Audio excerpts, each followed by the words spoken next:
Mas o que eu recomendo é que a gente que é leigo saia dessa discussão, porque está prejudicando a população por duas razões. Os que precisam do remédio não estão achando mais, e aqueles que acham que podem se automedicar vão se envenenar. Isso já tem ocorrido em lugares muito variados dos Estados Unidos e do Brasil.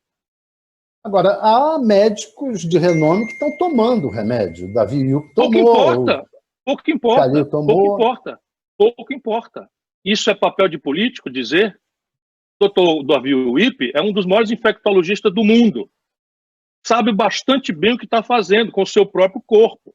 O doutor Kalil é um extraordinário médico. Todo mundo brasileiro que conhece a medicina brasileira conhece o valor estratégico desses homens. Eles sabem o que estão fazendo.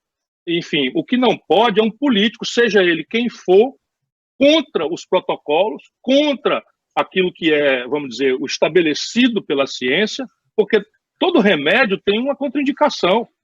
Se você não estabelece as pesquisas, o domínio, eu acho francamente que nada mais é do que assassinato, aquilo que está sendo feito por políticos irresponsáveis, entre os quais o senhor Donald Trump e o senhor Jair Messias Bolsonaro no Brasil.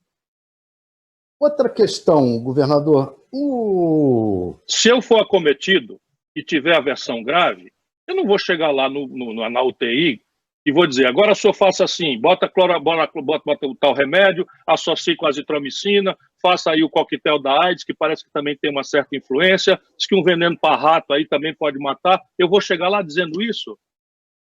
E que absurdo é esse? Onde é que nós estamos, pelo amor de Deus? Outra questão. Ontem o presidente fez um pronunciamento à nação, mais um pronunciamento em Rede Rádio e TV. Qual foi a sua impressão do pronunciamento do presidente? Ele está procurando um caminho, né? Ele não está preocupado com morte, já deixou isso bastante claro ontem ainda, porque aquele pronunciamento agora é guiado pelos tutores dele, que são esses militares que estão aí totalmente ocupados de dominar o poder no Brasil e que estão dando as ordens para ele, inclusive.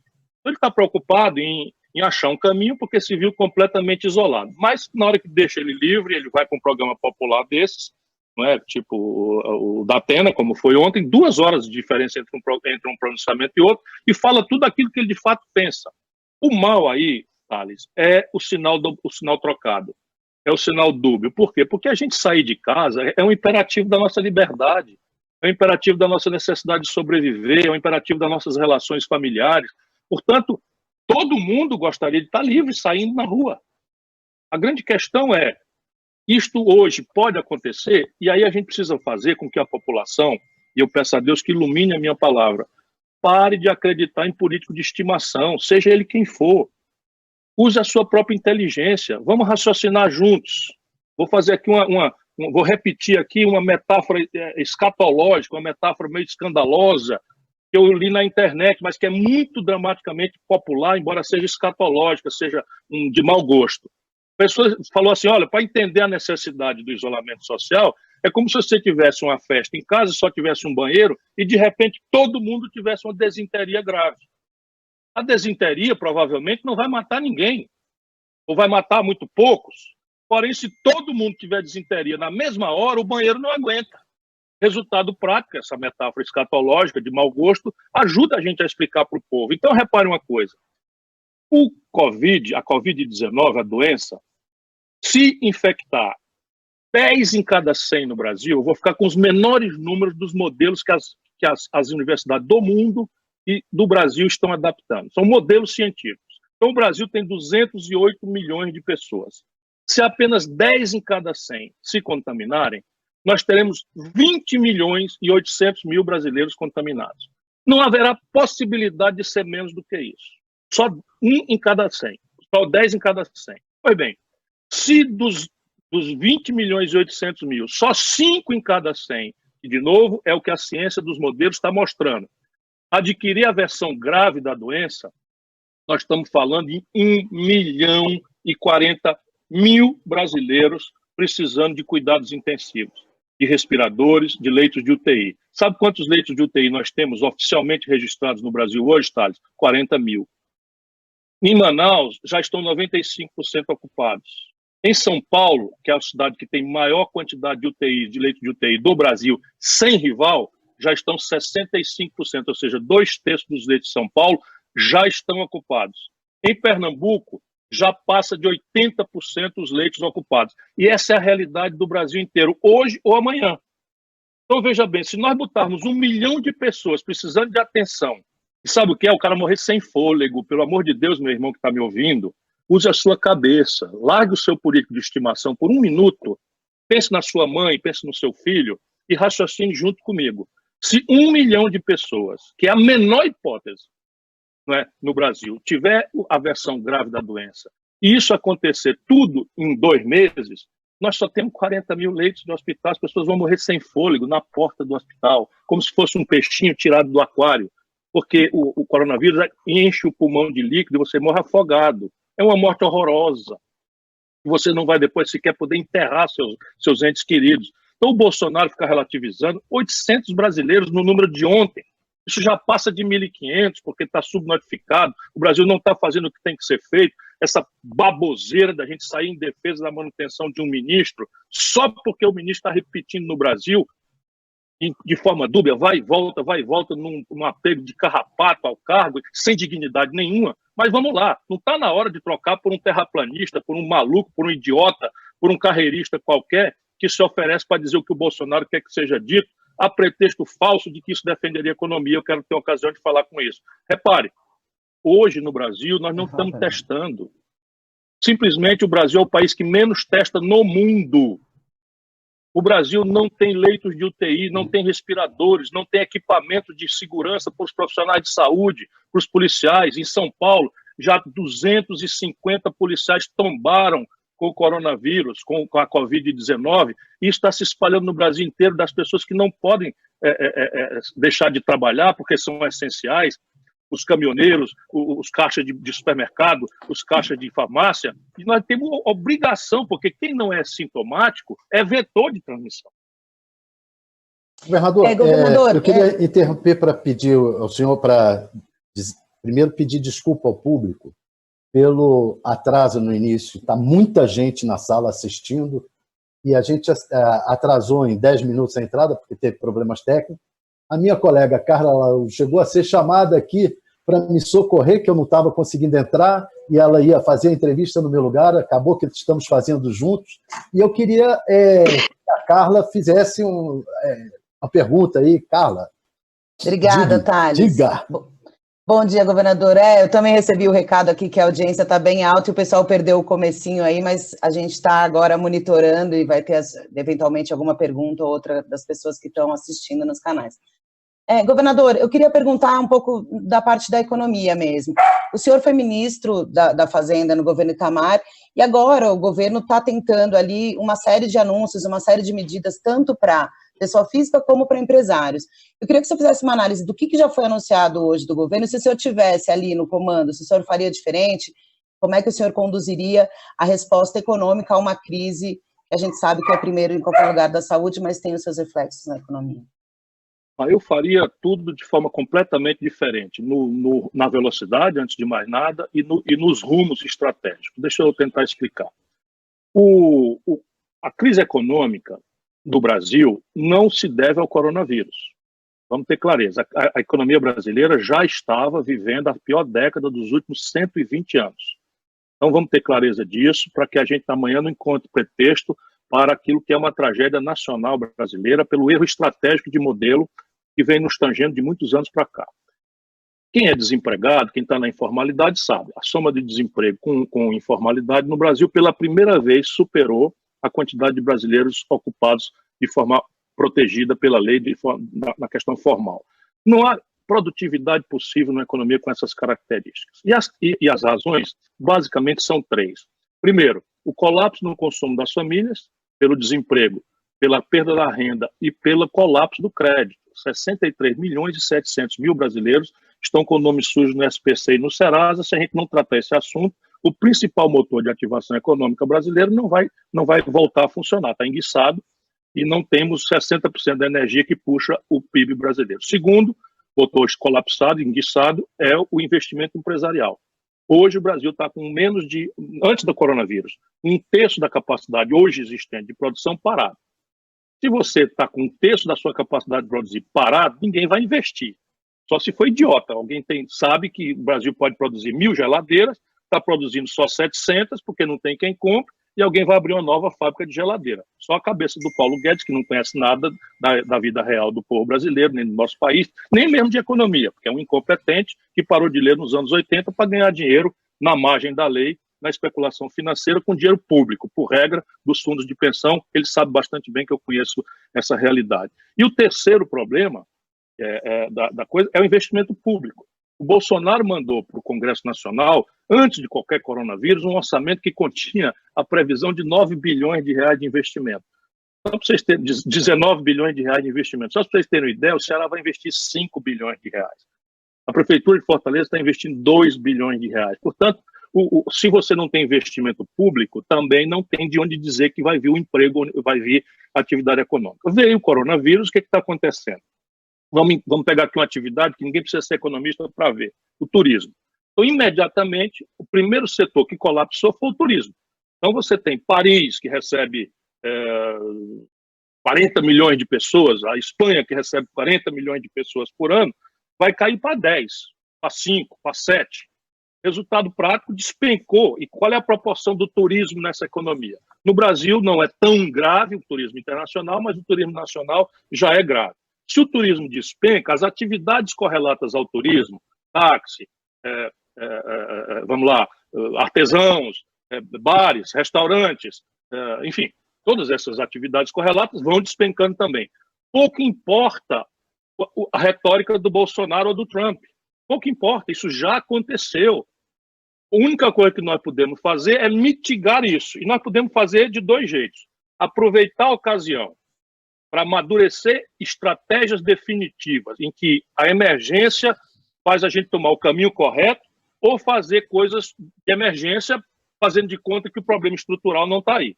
A grande questão no Brasil é que tomaram o caminho de fazer uma emergência, deixando todas as grandes travas do processo econômico brasileiro aí. E pior, se eu estiver falando demais, me interrompa. Pior, nesse momento, por exemplo, passou uma emenda à Constituição de um jeito muito exótico, que é reunião virtual, o interstício de 2 turnos feito no mesmo dia, tudo ligeiro demais, e foi para o Senado. Ainda temos tempo de corrigir, mas essa emenda à Constituição brasileira, Thales e Carla, permite que o Banco Central do Brasil, dinheiro público, compre as carteiras podres, os créditos bichados dos bancos privados. Ninguém sabe o volume disso. Está lá escrito que se o diretor do Banco Central aprovar essa operação de comprar uma carteira bichada, ele não pode ser responsabilizado. Então, veja, tem uma carteira, vamos lá, um banco X emprestou dinheiro para uma empresa, essa empresa não pagou, o crédito está bichado, eles vão pegar esse crédito que não vale nada e vão vender para o Banco Central.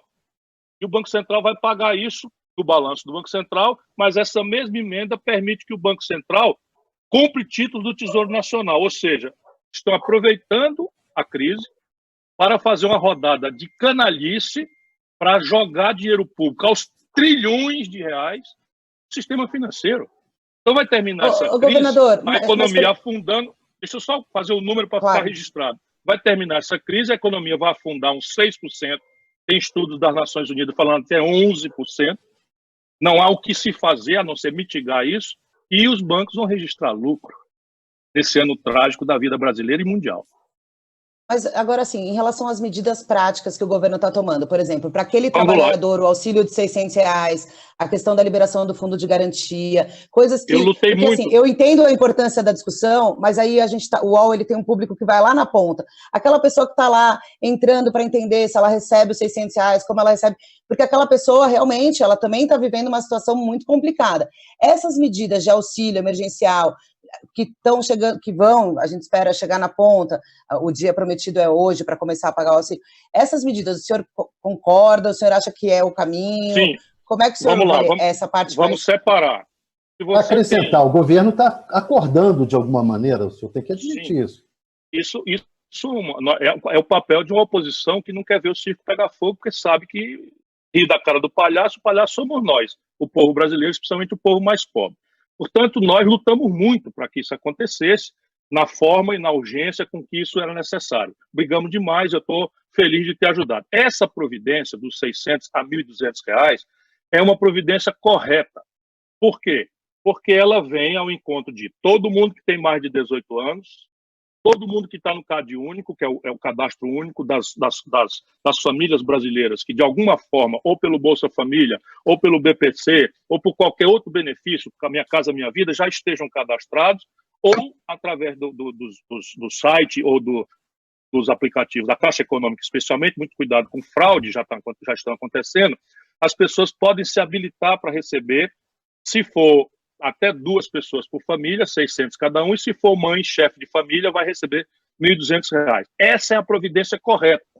Deixa eu dizer por que essa é a providência correta. Porque antes do coronavírus, antes dessa crise, 100 milhões de brasileiros tinham uma renda média mensal de R$ 413. Esse é o modelo econômico do Brasil, R$ 413. Se nós vamos fazer chegar para essa mesma população R$ 600 ou até R$ 1.200, isto é um benefício importante. Agora, vamos lá. Antecipar o 13º da aposentadoria, etc. Ajuda, ajuda. Mas isso é você vender o jantar para pagar o almoço. Vamos ter clareza, porque isso é um truque em que um dinheiro que estava aprazado para ser pago, em condições normais, está sendo adiantado para a população. Ajuda, ajuda. Mas é como se você estivesse, volto a dizer, vendendo o jantar para pagar o almoço. Daqui a pouco chega a hora do jantar e nós precisamos ver o que nós vamos fazer para o nosso povo que está pelo desespero acontecendo desse movimento aí. Se nós fizéssemos, por exemplo, a Caixa Econômica foi mandatada por R$ 75 bilhões. Para quê? Para comprar carteira bichada dos bancos. A Caixa Econômica Federal. Com 25 bilhões de reais, daria para limpar o nome de mais de 50 milhões de brasileiros do SPC, que é um projeto que eu tenho bastante detalhadamente estudado. Isso não foi feito. Então, essa é a grande questão. Nós estamos fazendo coisas certas, corretas, mas estamos também queimando etapas e estamos aproveitando o pretexto grave da crise para passar privilégios para quem já tem privilégio na conta do abuso e do crime. Deixa eu falar uma coisa. R$ 1,2 trilhão foi a expansão de liquidez que o Banco Central promoveu no setor financeiro brasileiro. R$ 1,2 trilhão. Sabe quanto tempo demorou? 48 horas. 48 horas eles acharam o jeito de fazer chegar essas providências para o setor financeiro. Sabe o que aconteceu? Aconteceu que o crédito simplesmente colapsou e os bancos aumentaram em até 70% a taxa de juro média. Há campanhas hoje, como a CDL de Minas Gerais, reclamando esse abuso e o governo não faz nada. Governador, o senhor falou também dos militares. O senhor vê risco deles tutelarem o governo ou passarem a... Já estão. O Bolsonaro é um idiota completo. Isso é bom ou é ruim? Olha, eu acho ruim, porque os militares não têm legitimidade. Então a gente pode até achar bom que alguma sobriedade, que alguma lucidez, alguma racionalidade se impõe a este presidente irresponsável e despreparado que, infelizmente, está no poder brasileiro, e a gente tende a comemorar, como tende a comemorar um ministro que simplesmente não conseguiu os reagentes. O Brasil é o país que menos testa, o Brasil não fez chegar a expansão dos leitos de UTI, o Brasil não importou com tempo devido os respiradores e os equipamentos de UTI, o Brasil não tem os protocolos ainda de isolamento social, cada governador faz o que acha que deve fazer, ainda bem que está acontecendo, e nós estamos tão ferrados no Brasil que até eu saí em defesa da manutenção dele para não ver um terraplanista supersticioso entrar aí e atrapalhar mais ainda. É a mesma forma que eu vejo essa tutela militar. Isso não está direito. Isso não está direito. Agora que o povo brasileiro fique sabendo, quem está mandando no Brasil é o Exército Brasileiro de pijama. E eu espero que o Exército Brasileiro da Ativa veja o grave risco que está correndo em matéria da respeitabilidade que eles têm e merecem ter ainda em larga escala da população brasileira. Por que grave risco? Porque, repare bem, a ideia de que nós temos uma casta, seja de quem for, a quem se atribui a faculdade de tutelar a nação de 208 milhões de pessoas, não é uma ideia que me agrada. Isso é um filme que nós já vimos e deu, sabe em quê? Numa crise econômica, em corrupção, em incompetência, na destruição do tecido produtivo brasileiro. além de muitas mortes, exílio, vassalagem aos interesses de estrangeiros, tudo de ruim aconteceu. Não é possível a gente viver esse filme de novo. E aí? Governador, A Carla quer fazer uma pergunta. Vai lá, desculpa, obrigada, Thales. Muito se fala, o senhor falou da questão do Exército e da reserva, muito se fala também que o presidente usa essa imagem positiva do Exército a seu favor, e não necessariamente ele é tutelado ali pelo Exército, né? Agora, uma outra questão, o senhor falando, e o Mourão? Porque muita gente coloca, no meio dessa crise, quando se começou a falar em impeachment, em possibilidade do Mourão assumir, também foi colocado o Mourão como uma figura que talvez, nesse momento, poderia ter mais sobriedade do que o presidente. Enfim, qual que é a sua avaliação sobre o Mourão? Olha, ninguém pode ser mais irracional, despreparado, lunático, irresponsável, criminosamente, como é o nosso presidente Jair Messias Bolsonaro. E ninguém pode ser mais irresponsável e mais despreparado. Eu conheço um pouco a história do Mourão. Ele não é o oficial mais brilhante do Exército, foi um oficial insubordinado, foi um oficial desleal à Constituição, né? Foi punido por isso. Infelizmente, as punições são sempre feitas de forma pouco contundente, para não deixar a exemplaridade que é necessário da punição acontecer, mas ele está na linha de sucessão. Como ele lembrou esses 3 locados filhos do Bolsonaro, ele é o vice-presidente da República do Brasil, eleito pelo povo brasileiro. Portanto, eu assinei, junto com um punhado de outras pessoas com quem eu tenho diferenças importantes, praticamente insuperáveis, mas assinei um manifesto em que nós sugerimos, pressionando, nós sabemos que para acontecer isso o Bolsonaro tinha que ter alguma dignidade que ele não tem, que ele renunciasse. Eu estava avisado, eu sei que a renúncia dele importa na posse do vice. E a posse do vice teria o meu apoio integral, porque ninguém pode ser mais criminoso, mais irresponsável, mais inconsequente do que o senhor Jair Messias Bolsonaro. Eu acho, então, que a solução seria a renúncia do... Isso serve muito para a gente pressionar. E funciona, porque ele já engoliu um monte de coisa, ele já recuou da ideia de usar a caneta, essa coisa de menino mimado, né? Despreparado. O Bolsonaro é um maluco completo. Né? Eu já conheço há muitos anos. Tá? Se você procurar nos arquivos aí, eu era governador, pedi a prisão dele, porque ele defendeu o fechamento do Congresso Nacional já naquela época. E os políticos brasileiros vão deixando passar, eis aí o ovinho da serpente no que virou para o nosso país. Hoje o Brasil é um país mencionado como pária internacional. Na hora em que um único país do mundo que tem excedentes de reagentes para o teste do coronavírus, o único país do mundo que tem excedentes industriais de respiradores, de leite de UTI, etc., o governo Bolsonaro, isso não é um incidente, o governo Bolsonaro simplesmente, a troco de absolutamente nada, a não ser lamber o saco do presidente dos Estados Unidos, Donald Trump, né, hostiliza a China. E a China simplesmente é responsável por 78% do saldo da balança comercial brasileira. Só, apenas isso. Bem, mas o senhor falou da renúncia como sendo uma coisa assim, isso serviu para ele recuar. Mas o senhor, então, não acha que a renúncia seja um caminho? Não, a renúncia é um ato de pessoal. Eu acho que seria um caminho, porque o impedimento dele deveria ser buscado oportunamente. Eu nunca fui a favor disso, fui contra as iniciativas do PT de fazer impeachment do Fernando Henrique, fui contra violentamente, duramente. O Ceará foi o único estado brasileiro que deu 2/3 dos votos contra o impeachment que derrubou a Dilma, embora fosse um governo trágico, porque impeachment não é a solução que você possa estar usando toda hora como a dissolução de um gabinete no parlamentarismo. Isso traumatiza muito. 10, 15, 20% das pessoas passam a descrer a cada episódio desse na própria mecânica democrática. E isso é o que está acontecendo no Brasil. Grande margem da nossa população aceita essas maluquices do Bolsonaro porque enjoada, cansada, indignada com a corrupção generalizada do PT e com a pior crise econômica da história do Brasil, produzida também pelo PT, foi para o ódio na direção oposta da negação. Mas a gente precisa saber que o voto tem consequências. E esse é o preço que nós vamos pagar por afirmar uma cultura democrática no nosso país que está em retrocesso grave. Agora, a renúncia é um ato unipessoal. Ele deveria renunciar se ele tivesse alguma dignidade, algum apreço ao povo brasileiro. Mas a gente sabe que ele não tem dignidade nenhuma. Esse homem roubava dinheiro da gasolina do gabinete da Câmara, Thales.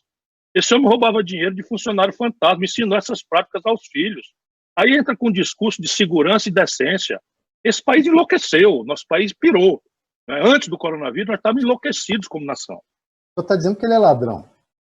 Eu estou dizendo que ele é corrupto. Sempre soube disso. Vai lá, olha, faz o seguinte, eu fui deputado junto com ele. Então, quem está dizendo uma coisa dessa está dizendo uma coisa muito grave. Vá na Câmara, use a lei de acesso. Carla, você trabalha em Brasília. A lei de acesso. E compare os gastos de gasolina do meu gabinete com o gabinete do Bolsonaro no mesmo mês. Mês a mês. Vá ver quantos funcionários eu tinha no meu gabinete e quantos funcionários tinha. Ele tinha 6 funcionários fantásticos. Que só faziam assinar o recibo para ele botar o dinheiro no bolso. Faça uma conta do patrimônio do Bolsonaro. O patrimônio declarado do Bolsonaro são 15 milhões de reais. Eu já fiz essa conta. Se você botar tudo que ele ganhou a vida inteira e fizer a correção monetária, não chega a isso. Se ele não tivesse comido, nem bebido, nem vestido, nem comprado mansão em condomínio de luxo no Rio de Janeiro. Todo mundo que sabe da vida pública brasileira sabe que o Bolsonaro não é decente. Todo mundo sabe. O serviço de inteligência do Exército sabe.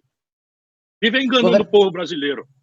Governador, é realmente uma acusação séria, a gente como jornalista e repórter quer e pode ir atrás, mas se o presidente o responsabilizar por essas declarações, o senhor responde elas judicialmente tranquilamente?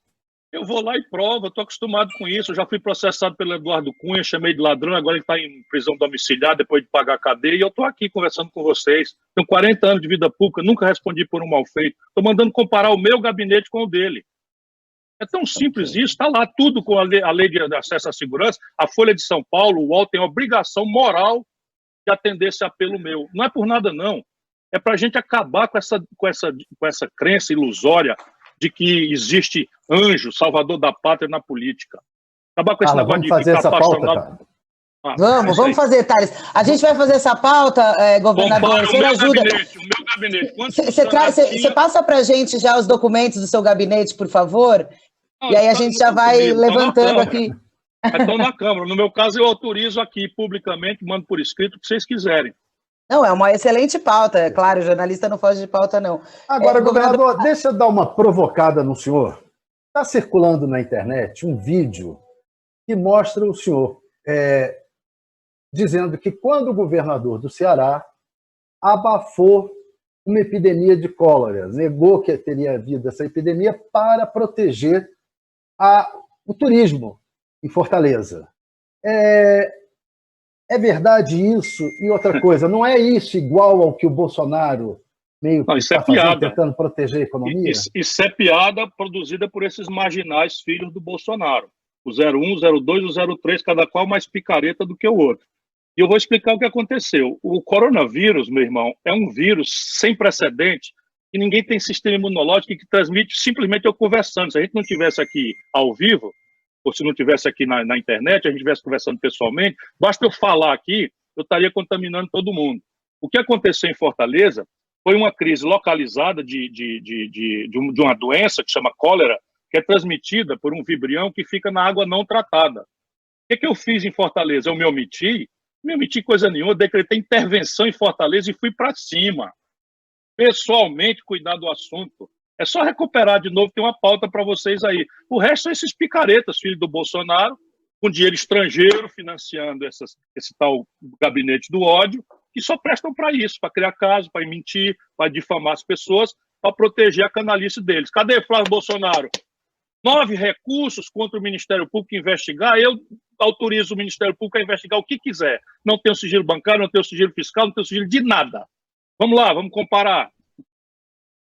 Boa. O governador, Thales, só um minuto, permite aqui. Manda pesquisar se eu decretei intervenção em Fortaleza. Decretei intervenção na cidade, na saúde da cidade, e pessoalmente assumi o comando do tratamento do assunto. O que está no vídeo é eu dizendo o seguinte, eu não precisava usar, porque não existia, o adjetivo epidemia, porque não existe epidemia de cólera na zona turística, na beira-mar, na Praia de Iracema e tal, a água é tratada, os esgotos são tratados, não tinha cólera, um caso sequer. E aqui no Ceará, em Fortaleza, mais de 500 mil pessoas vivem disso. É completamente diferente de uma crise com um vírus que o isolamento social é a única saída para a gente impedir, volta para aquela metáfora de mau gosto, que todo mundo que está na festa tem a diarreia ao mesmo tempo e só tem um banheiro na sala. É uma comparação de mau gosto que eu estou fazendo para tentar ajudar a população a entender. E se a gente sabe disso, a gente tem que pagar para que o povo faça o isolamento social mais radical possível. Por isso que eu luto tanto pela renda mínima, eu luto tanto pela limpeza do nome do SPC, eu queria que todo mundo que fosse receber pudesse pagar com cartão de débito direto a uma rede credenciada de empreendimentos, para evitar que houvesse desvio desse dinheiro, né, por agiota, desvio do dinheiro por qualquer outro tipo de obrigação que não seja o sustento das famílias. A gente está com a impressão de que as ruas estão voltando as pessoas estão voltando para as ruas. Como é que está lá no Ceará e como é que está vendo essa volta? Aqui também. O senhor tinha dito que se fossem para as ruas ia ser preso. No Ceará ia ser preso se as pessoas fossem para as ruas. Não, veja, nós aqui não temos aquilo que é o coercitivo ainda. Nós estamos determinando e eu sou só um cidadão daqui. Nosso governador está fazendo muito bom trabalho, Camilo Santana, nosso prefeito Roberto Cláudio está fazendo um excelente trabalho, e eu apenas sou um cidadão daqui que dou apoio a essas providências, a essas atitudes, porque elas são a única providência possível num país que só tem 40 mil leitos de UTI e que, se não fizer a contenção, vai ter 1 milhão de pessoas em 2 meses precisando de UTI. Vai ser um genocídio, pelo amor de Deus. Agora, deixa eu explicar. Eu tenho uma pergunta de um cearense aqui, já, só para Gorete Ramos, justamente pedindo para o senhor falar a situação atual dos hospitais do Ceará, que daí, se o senhor puder colocar na pergunta já essa questão das ruas e a situação hospitalar aí, a realidade, veja, aí, já ajuda. Aqui nós estamos mais acelerados do que na média do Brasil. Então, comparando casos por 100 mil habitantes, o Fortaleza, especialmente, já está saindo, mas migrou para a periferia, contaminação comunitária, porque nós somos um estado muito vulnerável ao principal vetor de contaminação, que foi o fluxo de pessoas ricas vindas do estrangeiro. No Ceará, nós tínhamos 48 voos semanais ligando Fortaleza ao estrangeiro. E isso, então, chegou mais cedo aqui. Só para vocês terem ideia das razões da minha indignação. O governo Bolsonaro não permitiu que a Anvisa fizesse a testagem, nem sequer da temperatura das pessoas que aos milhares estavam desembarcando em Fortaleza. Nós tivemos que entrar na justiça, conseguimos uma liminar, começamos a testar dentro do aeroporto, quisemos proibir os voos, eles não aceitaram, derrubaram a liminar, e nós então fomos rapidamente contaminados a partir dos ricos. Mas agora ganhou a periferia, ganhou o interior, e está se acelerando. Já temos, a números de ontem, 53 mortes, que para nós é uma pancada muito grande. A gente conhece as pessoas, nós somos uma comunidade muito ainda com laços comunitários muito fortes, enfim, cada um de nós já sabe alguém que morreu, isso vai acontecer, lamentavelmente, que Deus proteja a nossa grande nação, a família brasileira, né, que está com medo, mas todo mundo vai ter, como eu já tenho, pessoas das minhas relações que morreram por causa dessas loucuras que estão acontecendo no Brasil. Mas veja bem, de novo, seja por pressão da vida, né, seja por vocação à liberdade, que também é nossa, e especialmente pela contradição dos governantes. Aqui, o Baronato do Ceará fez uma pressão violenta, o governador do estado chegou a fragilizar a contenção, felizmente viu a tempo que era um erro grave e voltou atrás. Portanto, aqui o que está em vigor é um decreto do governador determinando quais são as atividades que são essenciais, que podem ficar abertas, e quais são as atividades que, não sendo essenciais, têm que ficar fechadas. E a polícia está fazendo valer essas providências. Evidentemente, nós não estamos na rua multando ninguém, porque o decreto não autoriza isso, nem prendendo ninguém. Lamentavelmente, eu acho que nós vamos chegar a isso no Brasil. Eu, profundamente e constrangido, anuncio que, infelizmente, vejo o que vai acontecer. Ou seja, ainda aí no Ceará, então, as pessoas estão voltando para a rua.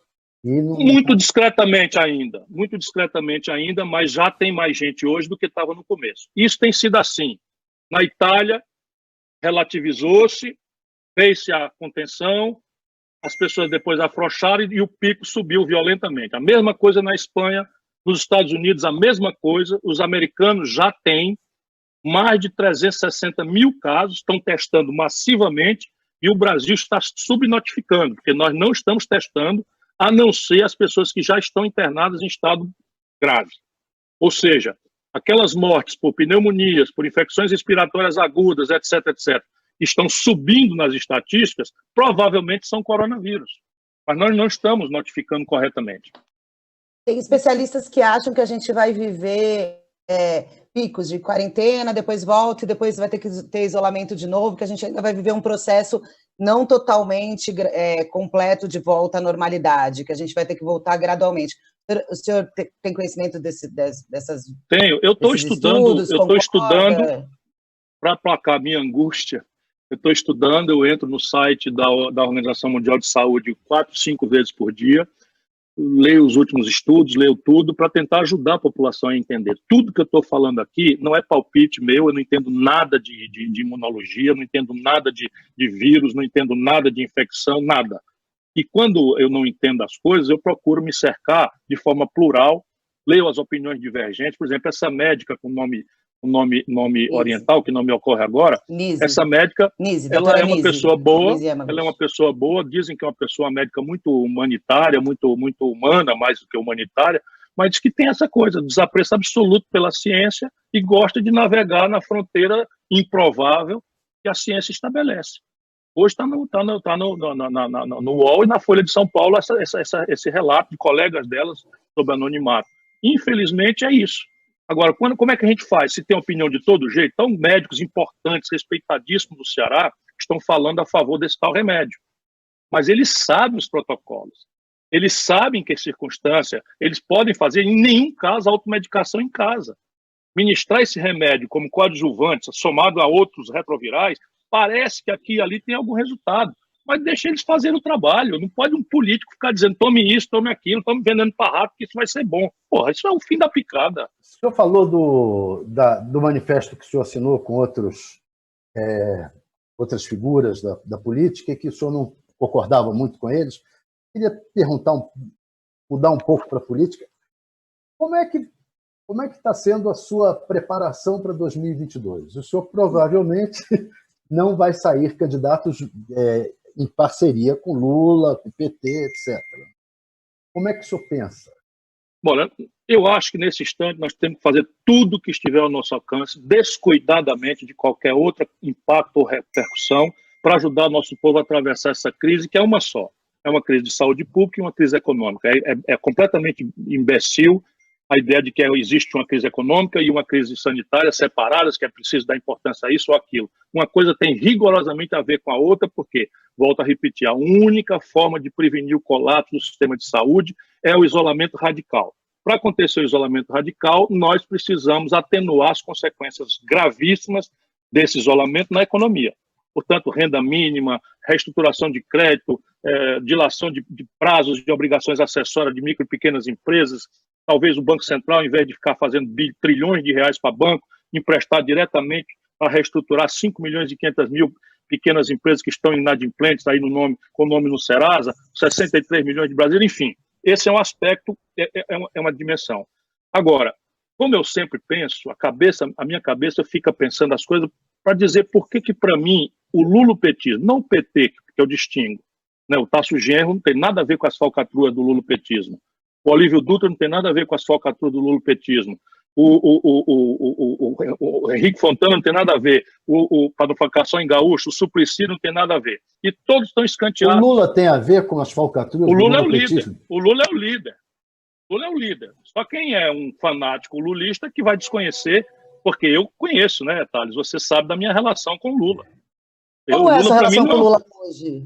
Hoje nenhuma. Eu perdi o respeito por ele, completamente. Perdi o respeito pelo Lula. O Lula é um politiqueiro e boa parte do que nós estamos vivendo no Brasil, nós devemos a ele, a irresponsabilidade dele, a miudice dele, o assombroso apetite pelo poder a qualquer preço dele, e nos levou a isso. Ou algum petista mais moderado acredita que existiria o bolsonarismo boçal e corrupto se não fosse o lulopetismo boçal e corrupto? É uma pergunta para a nossa inteligência de novo. Posso até estar muito enganado. Eu pergunto de novo, existiria o bolsonarismo boçal e corrupto se não fosse o lulopetismo boçal e corrupto, que produziu a maior crise econômica da história do Brasil? Não foi o Bolsonaro. A maior crise econômica são números históricos. A Dilma derrubou o PIB brasileiro 3,x, 2 anos seguidos. Sabe quantas vezes aconteceu na história econômica do Brasil isso? Nunca. A Dilma fez o maior estelionato eleitoral que eu assisti na minha vida longa. Mas aí a culpa o senhor acha que era da Dilma ou o senhor acha que era do... Quem era a Dilma? Quem era a Dilma? Alguém aqui acredita que a Dilma estava ali pela grande carreira política, pela experiência extraordinária que ela tinha de vereadora, de deputada, de governadora, de prefeito, ou ela foi pinçada e imposta pela popularidade do Lula para continuar mandando? Não foi o epicentro da crise que desandou no coisa, a nomeação do Lula como ministro dela, que precipitou tudo? Francamente, o petismo fanático é igual o bolsonarista fanático, a gente chama de bolsomínio, mas não tem nenhuma diferença, são rigorosamente a mesma coisa. O Lula pode bater na mãe, chamar Jesus de qualquer palavrão, andar nu na rua, que eles relativizam em Deus e falam, batem palma. É a mesma coisa o bolsonarismo boçal. E nós estamos muito mal se a gente continuar obrigado a escolher entre uma coisa e outra. E aí o senhor, em 2022, vai propor o quê? Vai propor ser um caminho do meio aí para uma opção para essas duas pontas radicais? Como o senhor quer se colocar nesse cenário? A minha vida de candidato é uma vida completamente difícil, não é? E eu sei bastante disso. Eu sou um homem muito vivido, um velho ganhador de eleições. Nunca, aliás, perdi nenhuma na minha comunidade, aqui que é o povo do Ceará. Sou muito agradecido por isso. Se eu morrer muito velho, ainda morrer trabalhando por esse povo, ainda morro devendo. Mas, assim, eu estou na contramão de tudo que está posto no Brasil. Portanto, a minha tarefa é construir um movimento, é criar uma corrente de opinião e ver se isso acumula, né, socialmente, uma base para poder governar. Ganhar a eleição no Brasil, qualquer um ganha. O Collor ganhou, o Jânio Quadros ganhou, o Bolsonaro, inacreditavelmente, ganhou, né? O Brizola não ganhou, o Mário Covas não ganhou, o Rui Barbosa não ganhou. Enfim, vamos ver. O que eu estou preocupado agora é construir um caminho. Estou construindo, tem um livro, está pronto o livro é explícito, é muito claro, mostra soluções. Eu sou comovidamente zangado, porque o Brasil não precisava estar passando pelo que está passando.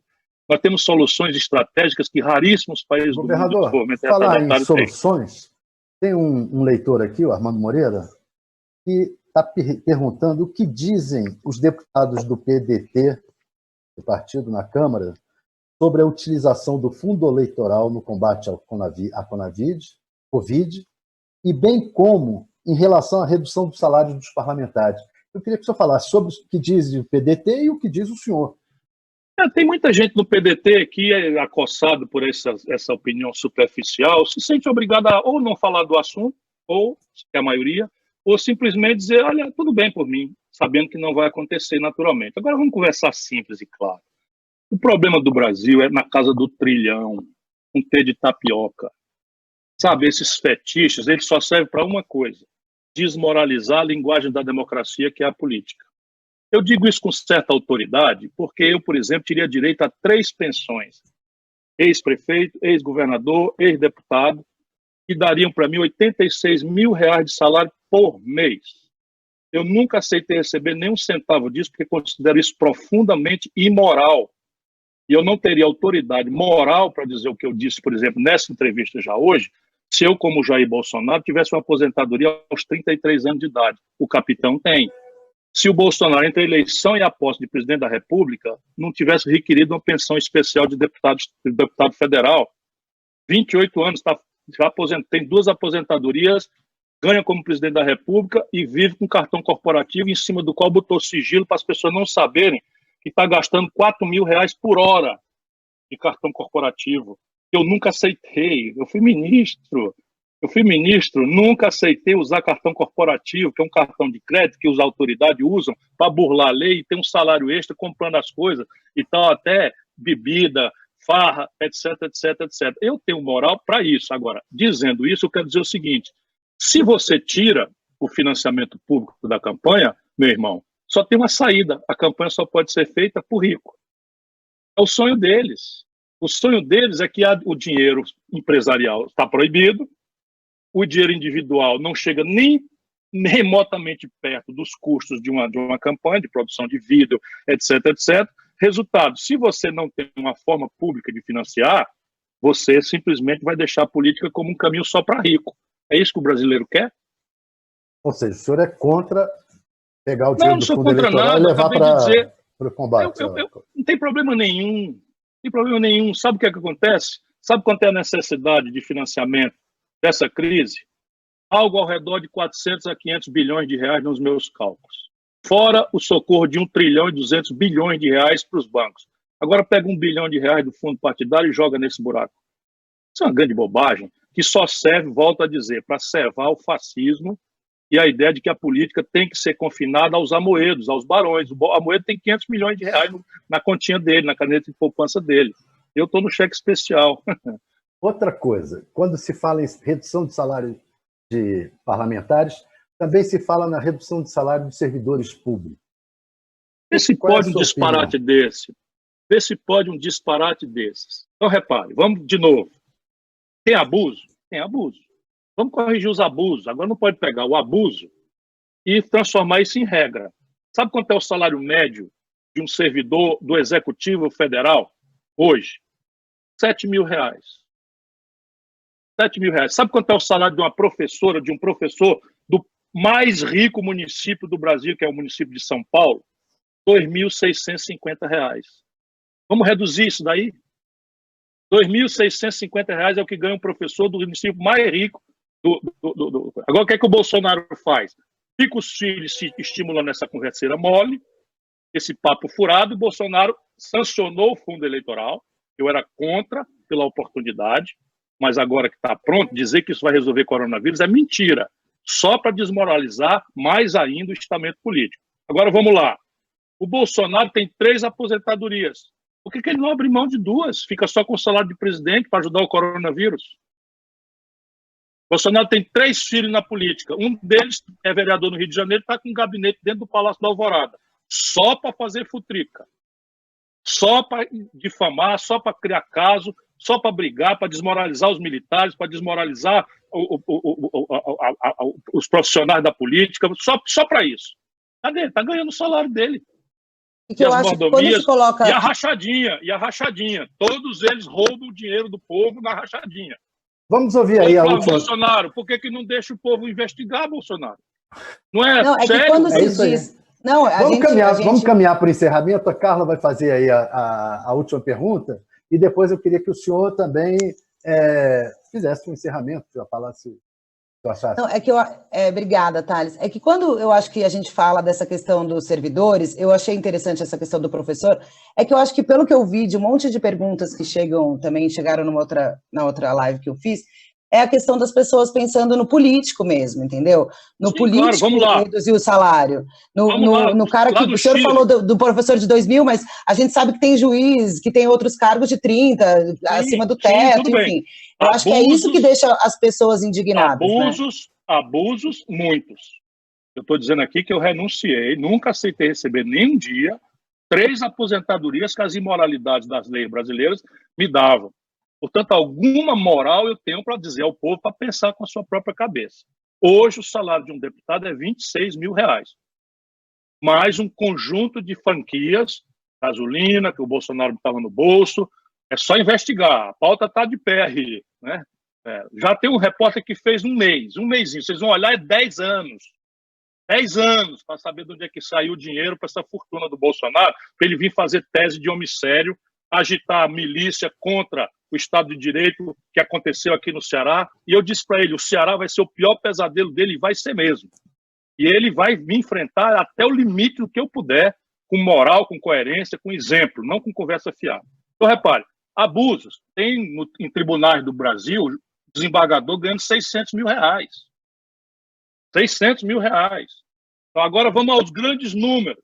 Aos grandes números que é para a gente achar solução fora dos abusos, que tem que ser corrigido, inclusive com cadeia. Se eu pudesse, esse tipo de coisa, iam devolver o dinheiro e iam responder processo penal.